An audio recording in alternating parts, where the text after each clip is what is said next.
How big does my Meloris have to be? It's very small for what its age is, so it must be very underfed. What size rat should I feed it? These are the two most commonly asked questions in regard to this breed of snake. And I'm here to give you the answer to those two questions. And the truth is, well, there is no answer. It's always been a highly opinionated topic that varies from keeper to keeper.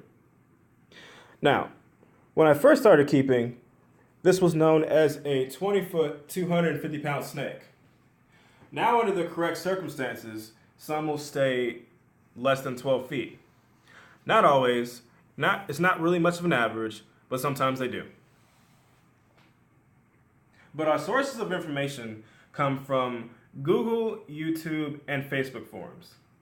The keepers on those sources are not people who spend a lot of time to learn anything new.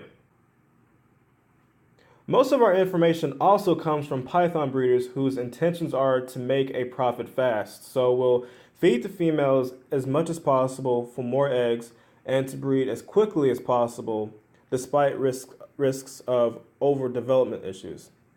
Less food equals slower growing snake with smaller clutches, so less profit. So to produce more eggs, you must feed more and get it onto rabbit as fast as possible. Other keepers may not have either of these goals in mind, but the tips on how to feed come from those keepers that we just mentioned a second ago, resulting in the Burmese python being some of the most overfed snakes in captivity. Now back in 2006, the articles on the internet came from people who have kept from the 1950s, but now it's overpopulated with people with as little as 5 years of experience. Now, this Bivitatus in my hand has been fed completely different than most would be in captivity, so he's considered a snake that is starved and stunted in size.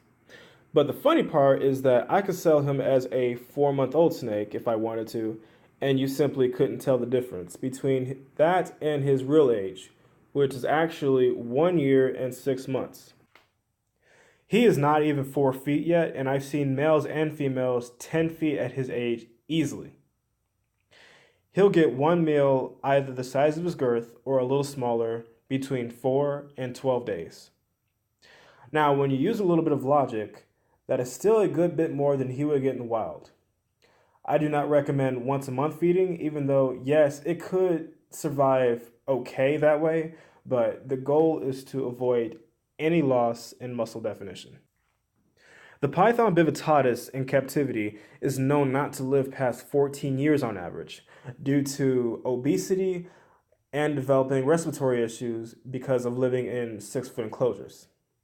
In my journey, most snakes in general that are less fed are going to be the longer living ones.